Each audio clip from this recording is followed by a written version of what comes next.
Ya, Assalamualaikum warahmatullahi wabarakatuh. Kami dari kelompok 10 yang beranggotakan saya sendiri, Kezia Angelin Patricia dengan NPM 029, lalu ada teman saya Marcel Yosua dengan NPM 031, dan teman saya Muhammad Nur Salim NPM 032. Di sini kami akan menjelaskan tentang proyek Citizen dengan tema pengaruh pendidikan lalu lintas oleh para pengguna jalan. Dan yang pertama ada pemaparan masalah, yang kedua ada alternatif atau kebijakan masalah, yang ketiga kami akan menjelaskan tentang pengumpulan informasi yang telah kami kumpulkan, dan yang keempat adalah hasil wawancara dan artikel pada koran. Untuk selanjutnya saya serahkan kepada Mas saya Muhammad Nur Salim, dipersilahkan. Baik, yang permasalahan pertama pemaparan masalah. Yang membahas tentang lalainya pengguna jalan atas peraturan lalu lintas yang diberikan. Latar belakangnya sendiri yaitu untuk masalah ini, mengapa kelompok kami memilih masalah tentang lalu lintas?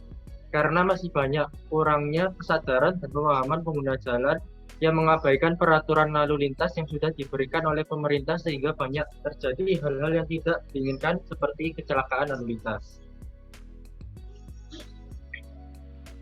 Kemudian problemnya. Masalah yang sering muncul dalam masyarakat terkait lalu lintas yaitu yang pertama, anak di bawah umur yang tidak memiliki SIM kendaraan bermotor. Kemudian yang kedua, seringnya melewati marka jalan yang seharusnya tidak boleh dilewati pengguna jalan manapun. Kemudian yang ketiga, banyak anak kecil saat dibonceng oleh orang tuanya tidak mengenakan helm atau sabuk pengaman. Kemudian yang keempat, banyak pengendara yang merokok saat berkendara.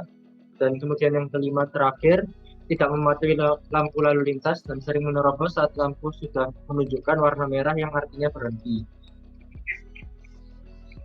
Untuk sebab selanjutnya akan dijelaskan oleh rekan saya, Mas Marcel. Baik, saya akan menjelaskan tentang kebijakan masalah. Hal yang paling utama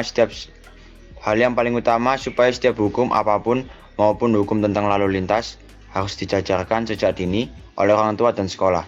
Karena pendidikan lalu lintas sejak dini sangat penting. Tetapi pemerintah juga sudah menerapkan kebijakan agar masyarakat patuh dengan lalu lintas dan meminimalisir kecelakaan di jalan raya. Seperti akan diterapkannya e-tilang. Sistem ini akan langsung dapat menjadikan pengendara terkena denda. Yang kedua, dilakukannya operasi jalan raya secara rutin. Yang ketiga, pembatasan kecepatan di jalan raya. Yang keempat, menetapkan aturan hukum untuk menyediakan tempat duduk khusus anak-anak. Tetapi dengan menerapkan kebijakan seperti ini, masih banyak orang yang masih tidak menaati peraturan lalu lintas yang ada dan tetap melanggar. Dan apa yang harus dilakukan supaya taat?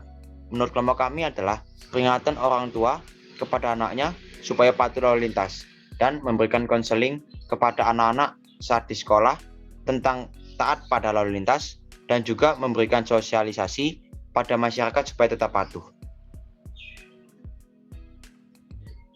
Selanjutnya akan disampaikan oleh teman saya. Ya, untuk selanjutnya adalah pengumpulan informasi.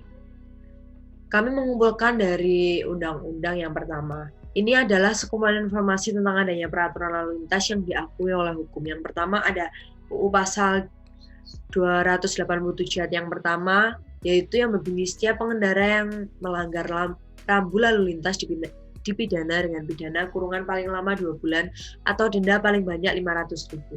Yang kedua ada dari pasal 283 UU No 22 tahun 2009, yaitu setiap orang yang tidak mengemudikan kendaraan bermotor di jalan secara tidak wajar dan melakukan kegiatan lain yang menyebabkan hilangnya konsentrasi dalam mengemudi dapat dipidana dengan kurungan paling lama 3 bulan dan denda paling banyak 750.000, termasuk merokok saat berkendara, karena itu dapat menyebabkan mengurangi konsentrasi para pengendara. Yang ketiga ada setiap pengemudi yang membiarkan penumpangnya yang tidak memakai helm sebagaimana dimaksud dalam pasal 106 ayat 8 dipidana dengan pidana kurungan paling lama 1 bulan atau denda paling banyak 250.000.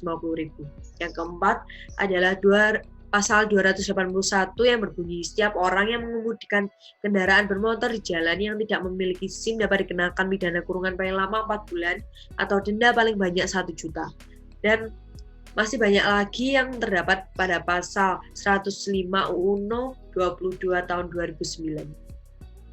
Lalu ada artikel, ini adalah informasi tentang adanya pelanggaran lalu lintas sehingga menyebabkan kecelakaan. Kelompok kami mengutip dari kompas.com tentang kelalaian berkendara menyebabkan kecelakaan dapat dipenjara, yaitu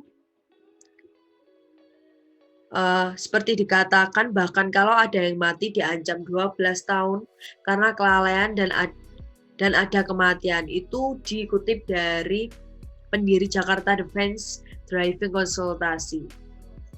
Lalu ada dari pakar, seperti yang dikatakan oleh pendiri Jakarta Defense Driving Konsultasi oleh Jusri Pulubuhu kepada Kompas Otomotif, bahwa bahkan kalau ada yang mati bisa diancam 12 tahun penjara karena kelalaian dan ada kematian. Dan beliau sendiri juga mengatakan bahwa yang terpenting adalah penegakan hukum yang tegas dan edukasi, ujar dari Jusri. Menurut kami, edukasi dan penegakan hukum yang tegas adalah hal terpenting untuk mengurangi resiko kecelakaan dan tertibnya berlalu lintas, sehingga banyak nyawa yang diselamatkan. Dan dengan begitu diperlukannya juga kerjasama antara masyarakat dan pihak yang berwenang seperti polisi. Untuk selanjutnya, saya serahkan kepada Salim.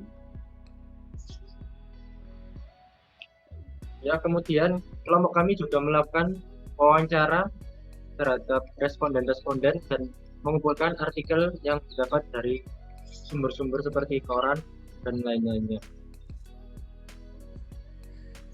Kemudian hasil wawancara kami, di mana hasil wawancara kepada masyarakat, kelompok kami memperoleh bahwa alasan dilakukannya pelanggaran tersebut yaitu yang pertama, karena menganggap enteng atau ringan dengan adanya sistem peraturan lalu lintas yang ada di Indonesia.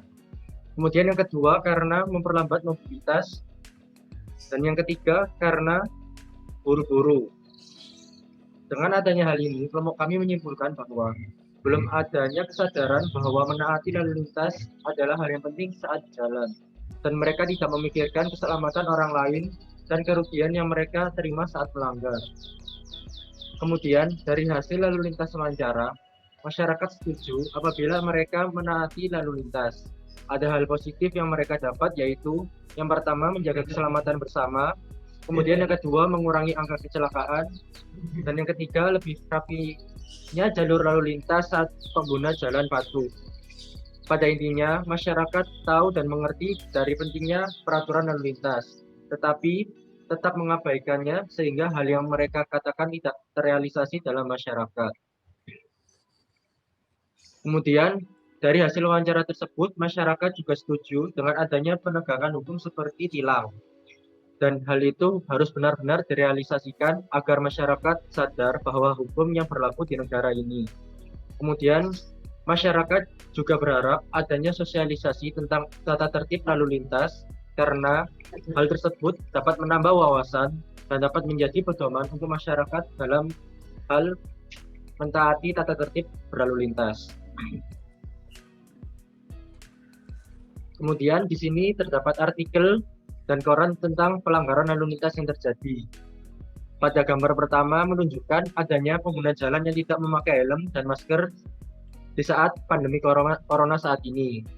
Kemudian di gambar yang kedua menunjukkan pengendara yang menerobos lalu lintas, padahal lalu lintas tersebut menunjukkan lampu berwarna merah.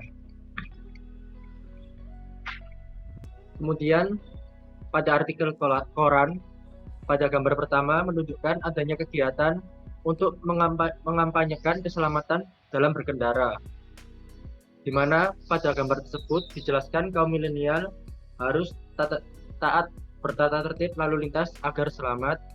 Kemudian pada gambar kedua terdapat kegiatan kepolisian yang menyelenggarakan sosialisasi di sekolah untuk pelajar agar tertib berkendara.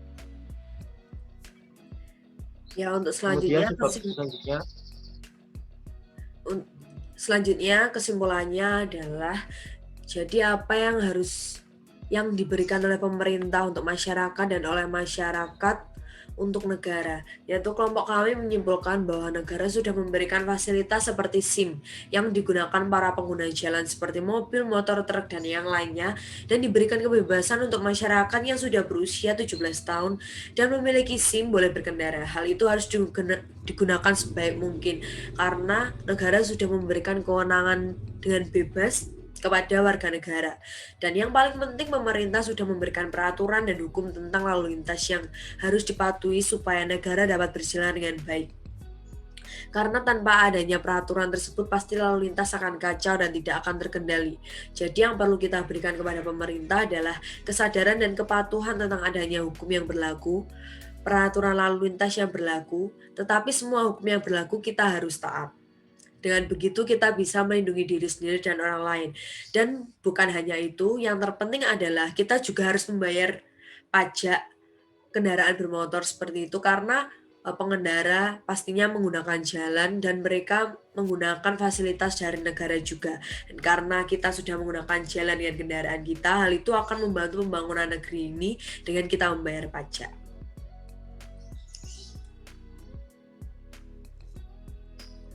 Ya, terima kasih. Kami sudah memaparkan tentang hasil proyek Citizen.